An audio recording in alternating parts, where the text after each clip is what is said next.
Hey everyone, thanks for stopping by my channel again. Today we're going to talk about Stellantis layoffs. For those that don't know, Stellantis is one of I believe it's the fourth largest automaker in the world. It's basically a conglomerate of European automakers and American car makers. That includes Chrysler, Dodge, Jeep, and Ram trucks. And their European brands, I believe, are Volvo, Fiat, Alfa Romeo, and a few others. I'll have to double check on that. Unfortunately, they've announced several rounds of layoffs this year, mainly in the US for plants around. They've had a lot of host of problems, which includes basically their cars are too expensive compared to other cars on the market, and that's causing sales to go way down, which has made dealerships very upset. And their newest CEO is basically a douche and turd sandwich, which would be the best way to describe him. And that's the reason all this is happening. They really just didn't plan for the economy to go south. And now dealerships and workers are feeling it. And Stellantis corporate has really no plans for it. So anyway, let's get into some of these articles that I pulled up about it. Stellantis announces more job cuts. What the company plans. This is by Eric D. Lawrence in the Detroit Free Press. Always like to give credit to authors when I can, because I actually used to do some editing and writing in my marketing career. Stellantis plans to cut a shift at its Toledo assembly complex in Ohio, meaning indefinite layoffs about 1,100 union represented workers. That's UAW workers, which is a pretty powerful union, United Automobile Workers. Feel bad for those 1,100 people that are getting laid off. My heart goes out to all of you. The automaker, which owns the Jeep, Ram, Chrysler, Dodge, and Fiat brands, announced the job cuts Wednesday, which will be effective January 5th. It framed the layoffs as part of the effort to reduce its inventory levels, one of the many issues that have plagued the company this year. As Stellantis navigates a transitional year, the focus is on realigning its U.S. operations to ensure a strong start to 2025, which includes taking the difficult but necessary action to reduce high inventory levels by managing production to meet sales, according to a statement provided by spokesman Jody Tinson. As a result, the company will adjust the operating pattern of the Toledo South assembly plant, moving from a two-shift to one-shift operating pattern, while also improving overall efficiency across the complex.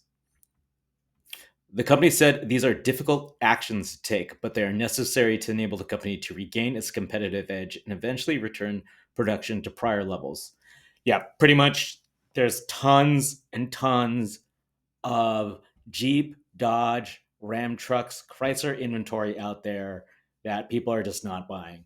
Personally, having worked on Chrysler vehicles and Jeep vehicles myself, and hearing about that compared to even like GM or Ford vehicles, they're very unreliable compared to other car makers. So they've had quality issues for a long time, and people kind of know that. The general public knows that.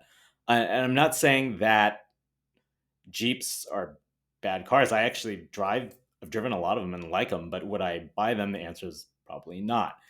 And the Chrysler and Jeep executive team and marketing and PR teams, they really should be focusing on like trying to fix those underlying problems and then market and sell that we have better quality, which they have been doing. The Toledo assembly complex comprises the South plant, which produces the Jeep Gladiator, and the North plant, which builds gas-powered and hybrid versions of the Jeep Wrangler. Tinson said about 4,400 workers are employed at the complex, but the company is not providing a breakout of the number at the South plant. The company said it had issued worker adjustment and retraining notification notices to state and local governments, as well as the UAW. The union did not immediately respond to a request for comment.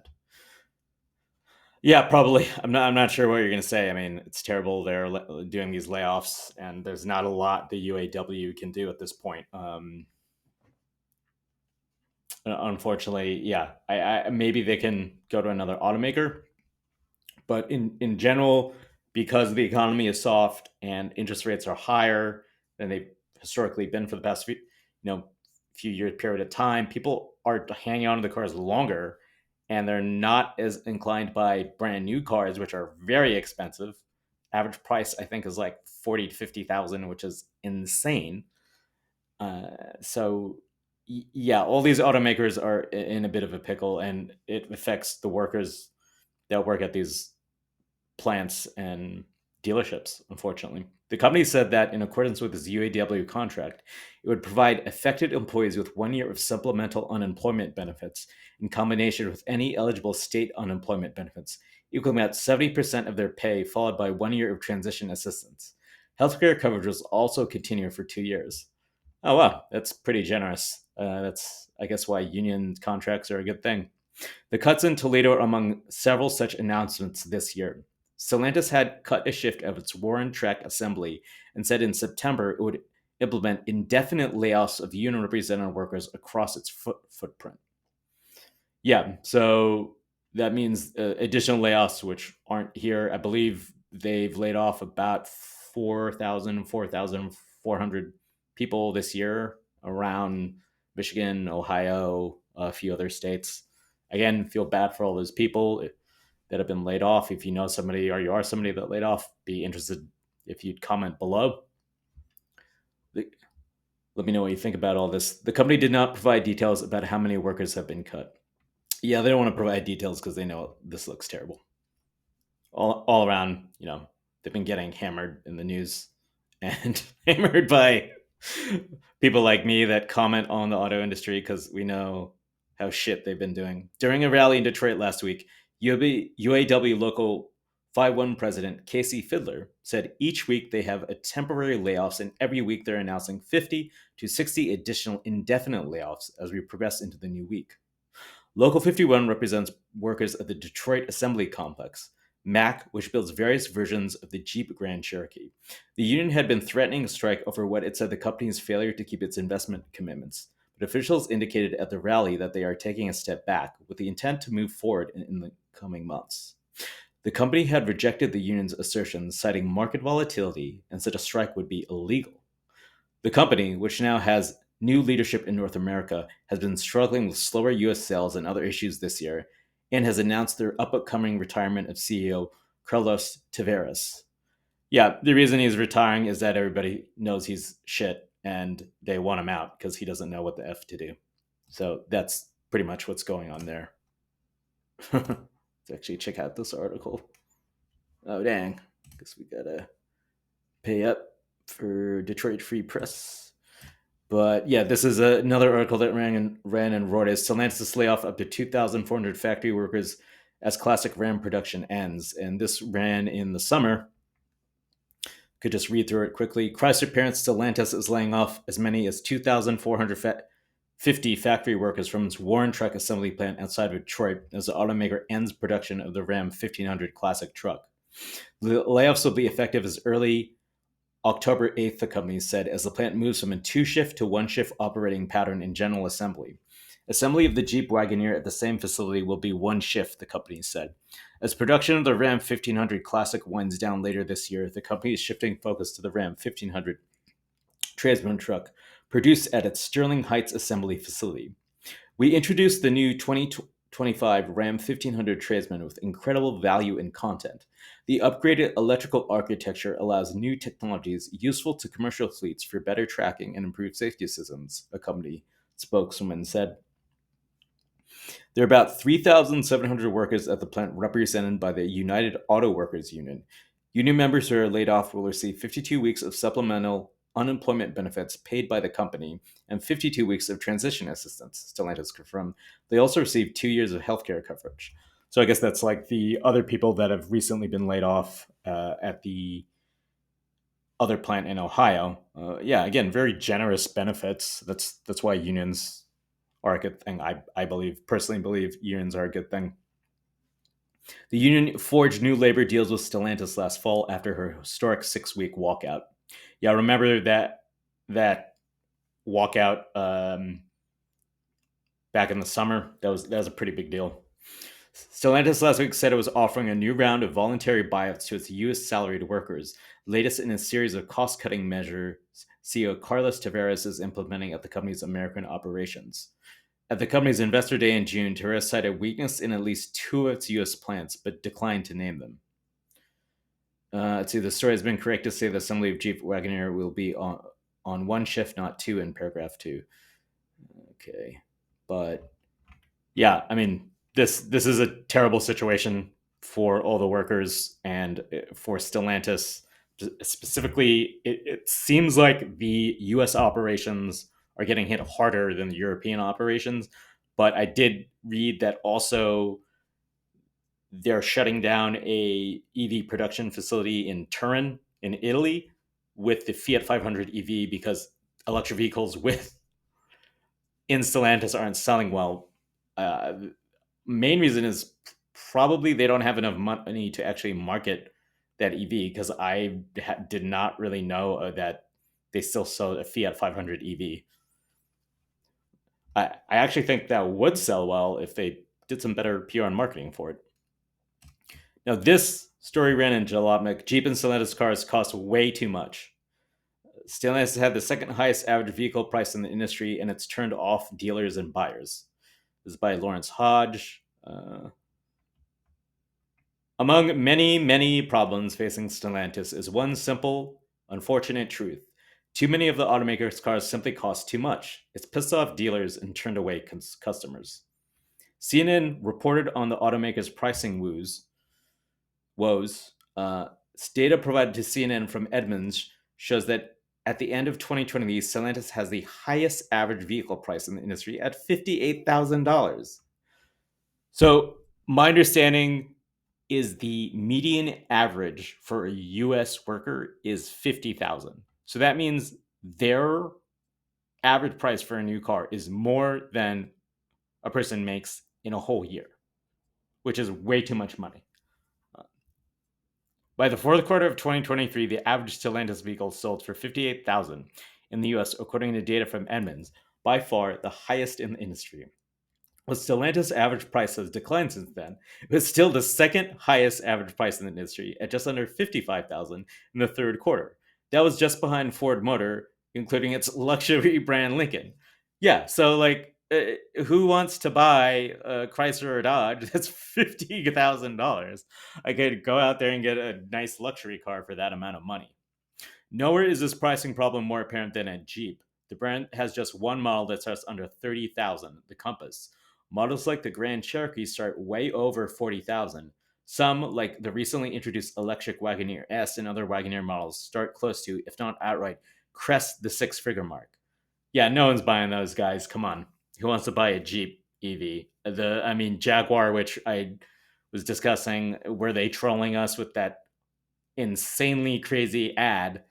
Their EVs are going to start around 100,000 from kind of rumor mill, but Jaguar is a luxury auto brand, so it kind of makes sense still. That's an insane amount of money for a vehicle.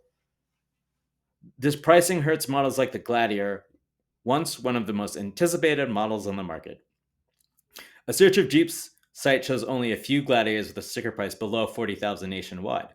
None for less than 39,790. Sticker prices of some Gladiators on dealer lots now go as high as 72,000. Gladiator sales have fallen steadily from the 2020 peak as a result and are down another 21% so far this year. Jeep overall has become a shell of its former self, with sales down 36% from before the pandemic. Stellantis managed to turn off customers to what was one of the hottest and most desirable brands by jacking up prices and mismanaging its lineup. 100% accurate. Even with heavy discounts, Gladiators are now sitting at dealers across the country. A quick search shows there's over 10,000 new Gladiators currently for sale. Dealers, of course, are pissed, so much so that Stellantis Dealer Council recently sent a letter to the automaker's board of directors to warn them of what's happening. Not only that, but that group of auto dealers that represent U.S. dealers within, I think, Chrysler, Jeep, Dodge, Ram, they are actually saying they don't like Carlos Tavares. They're saying he's doing a very bad job. That is extremely rare to see that. Like, have dealerships saying their CEO of their brands, they don't like him at all. I've honestly been in the auto industry a long time. I've never seen that before. We are writing this letter on behalf of the entire U.S. dealer network and its employees, the letter began. The intent of this letter is to sound an alarm not only to you, but to the Stellantis board of directors, your employees, your investors, and suppliers. The Stellantis National Dealer Council had been pleading with the company behind the scenes for 2 years already, the letter said. The company was headed for disaster, not just for the dealers themselves, but for everyone involved. Now that disaster has arrived, the letter said. Wow, that's. Dealers are wanting cheaper products to sell with differentiation. Kevin Ferris, head of Stellantis Dealer Council, is hoping the automaker offers something more affordable, like a smaller pickup. Personally, I'd love to see them produce a smaller size pickup for the Ram brand so we can compete for the bulk of the market, he told CNN. Even with something cheaper, Forrest thinks it'll be an uphill battle for the automaker to gain back market share in segments it abandoned. It'll be hard to get back the market share they had. A lot of the products we used to sell, a lot of are not being produced today. So some of the comments are pretty funny under this article, but I'll link to this Jalopnik article as well as the original CNN article with all the data. But again, I always like to hear from my subscribers and followers. What do you guys think of Stellantis' current situation? Would you buy a Jeep or a Chrysler or a Dodge or a Ram truck at this point with them being so expensive? And the answer for me is hell no. But if you have a different opinion, let me know. Personally, looking at some like Ford trucks, what they cost, they're still very expensive, but they're more reasonably priced for what you're getting, and they're not as insane. So I don't know what exactly Stellantis has been doing to jack up their car prices. It seems like maybe just something the executive team decided, well, if we charge more money on our cars, more people will make more money, which obviously did not happen. That was not good foresight. What happened was people have a lot of different options for cars out in the market. There's millions and millions of cars for sale right now, and Stellantis can't compete. So, anyway, hope to see you in the next video. And remember to like and subscribe to the channel if you want more automotive content, more videos like this. Helps me with the algorithm, get my videos more out there. So anyway, catch you in the next video, guys.